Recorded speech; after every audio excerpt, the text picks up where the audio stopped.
മനോഹരം ഒരു ഫളിലാട്ടോ. അള്ളാഹു ബർക്കത്ത് ചെയ്യട്ടെ. ഒരു കൂടപ്പറപ്പ് വന്നിട്ട് ഒരു ഉമ്മ വന്നിട്ടുണ്ട്, ഒരു അനുജൻ വന്നിട്ടുണ്ട്. എവിടെ സ്ഥലം? അല്ലേ? ഞങ്ങളെത്തി വന്നീതാ. എന്തിനാ വന്നേ? ആർക്ക്? ഇതാണ് ആങ്ങള. എന്താ പേര്? അബ്ദുൽ മുനാഫ്. ഇവിടെ ഇവിടെ വന്നീതാ. 2 വട്ടം വന്നില്ല. ഭയങ്കര വിഷമല്ലേ? ഇപ്പൊ അൽഹംദുലില്ലാഹ് എന്താ അവസ്ഥ? ഇപ്പൊ രോഗം മാറിയോ? 90% രോഗം. നിങ്ങള് നമ്മളൊരു അനുജനാണ്. വലിയ വിഷമം ഇവിടെ വന്നപ്പോ അങ്ങോട്ടും ഇങ്ങോട്ടും പായിരുന്നു. ഒരു ഭയങ്കര ബുദ്ധിമുട്ടായിരുന്നു അല്ലേ? ഒരു അൽഹംദുലില്ലാഹ് മാനസിക ഒരുപാട് മാറി.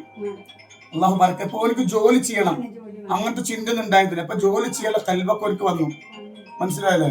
അപ്പൊ അതുകൊണ്ട് അൽഹംദുലില്ലാഹ് അല്ലാഹു ബർക്കത്ത് ചെയ്യട്ടെ. പിന്നെ രോഗം തരാതിരിക്കട്ടെ. എന്തുകൊണ്ട് ഉദ്ദേശിക്കുന്നത്? ഓട്ടോറിക്ഷ രോഗം ഫുള്ളായി മാറിയോ അല്ലേ? ഉഷാറാണ്. അല്ലാഹു ബർക്കത്ത് ചെയ്യട്ടെ. സലാത്തുൽ ഫാത്തിഹ ബർക്കത്ത് അല്ലാഹു റഹ്മത്താക്കി. അല്ലാഹു അക്ബർ അല്ലാഹു അക്ബർ അല്ലാഹു അക്ബർ ലാ ഇലാഹ ഇല്ലല്ലാഹു അല്ലാഹു അക്ബർ അല്ലാഹു അക്ബർ വലില്ലാഹിൽ ഹംദ്.